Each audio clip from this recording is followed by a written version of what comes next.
Hello, this is Travis White with NewBlue, and I'm here to show you the second installment of NewBlue Titler Pro Basics inside Avid Media Composer. We've been looking at some of the fundamentals that you can do that historically you've probably done with the Avid Title tool, and we're going to show you how to do those same things and more. So next thing we want to do is simply edit the title that we've been working on. So let's select it down here in the timeline, and let's go into our effect editor and click Launch User Interface. This is going to bring up NewBlue Titler Pro, and we'll continue working from here. So let's talk about leading and kerning. Now, the paragraph, as we're talking about, has this green bounding around it.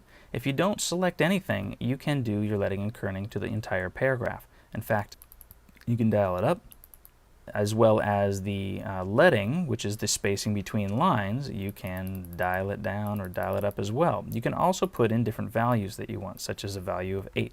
So those are all on the paragraph. Now, if you want to do a sub-selection of characters, you can.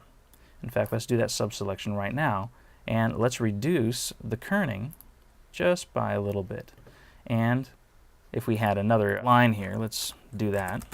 If you did a selection of only one of these lines and you worked with the leading, you can see how that's operating right there.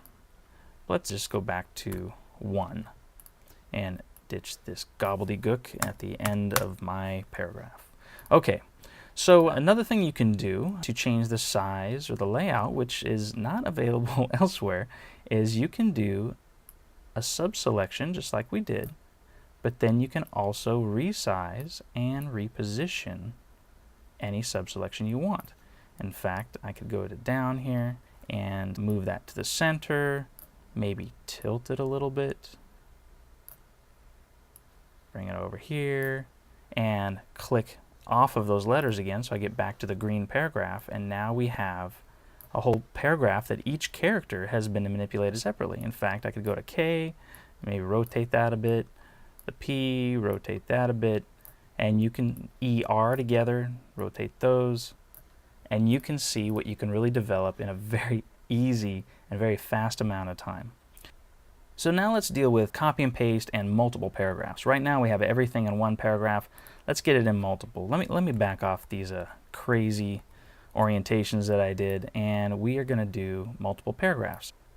All I need to do is simply get my cursor or get this paragraph selected, and now I can control copy or right click copy, and now if I paste it, I would paste right into the same paragraph I have because it's selected. So I want to get off of that paragraph, not have anything selected, and right click and paste. Now I have a second paragraph. In fact, we can go ahead and drag that off right there and you'll see what's going on. So with this second copy, I'm just going to get rid of this first line, hit delete here, and for this one right here, there we go. So we have the Keplers and we have down as two distinct paragraphs. So let's start treating these differently. So the first thing we want to do is highlight the Keplers, and let's change a font, for example. So we can go into all the fonts that we have installed on our system, such as maybe Bauhaus, or we can actually use our up and down arrows to start jumping through all these different characters that we want here. How about that one, the Keplers? Alright, so what we have here is one style layer, one shadow. What we want to do now is add a different kind of style layer. So let's go into the 3D category and let's do an outline. So we've put an outline in, it's a bit red. Let's change the colors a little bit. Let's go to a gradient. We've done this before. Dial that down a little bit, get them in a category of taste. There we go. And what we can do here now is we can bring up the thickness. Also, if we look right here, we have a sharp edge. We can also bring in a roundness to the whole thing, so it can round off there. Let's dial this down and click this XYZ handle, which gives us a bowling ball in which we can grab it at the South Pole or somewhere around the North Pole or right at the equator and start really turning this. And now you're going to see when I do extrusion what's happening. So there you go. We don't want a lot of extrusion though. Let's do something like 1. There you go. So there's the Keplers. One thing we want to do is go to this other paragraph. Now notice where this other paragraph is. We actually created that when we had our playhead at this point. Let me zoom out of the timeline so you can see the full 10 seconds. We don't want it to end at that point. Let's slide the mark in of down something a little earlier. So I have the Keplers and then down pops in right there. Well, what do we want to do with down?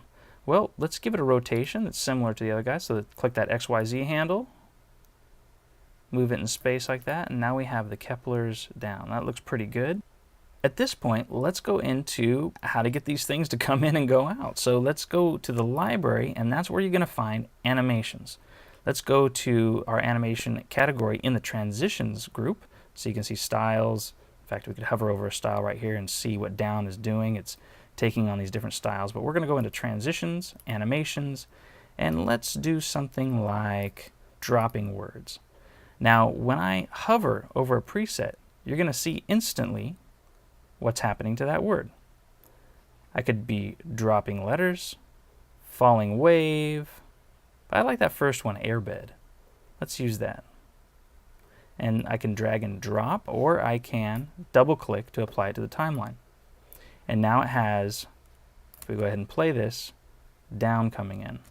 I like that. What about the Keplers? Well, let's do something different with those. Let's select the Keplers. You could have done it in the timeline as well. Let's go to the library, and let's go into a category called fly-in. So I could hover over a transition there and see what that fly-in is going to look like. Fast write words. Yeah, let's start with that. Let's drag and drop and apply fast write words. So if I select that, notice that we're in the transitions category now. I've got this fly-in fast write words. Now let's say I don't want these two to come in, so far apart. Well, that is what's called the overlap control.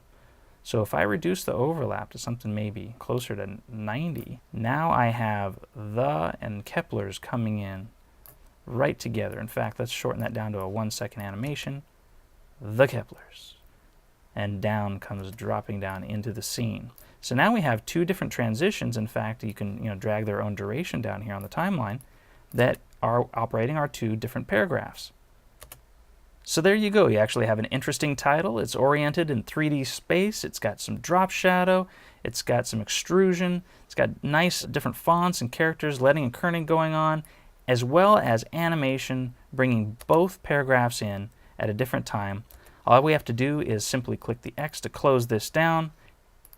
In our next basics tutorial, we're going to look at what it means to bring in shapes as well as some additional effects. This is Travis White. Thanks for watching.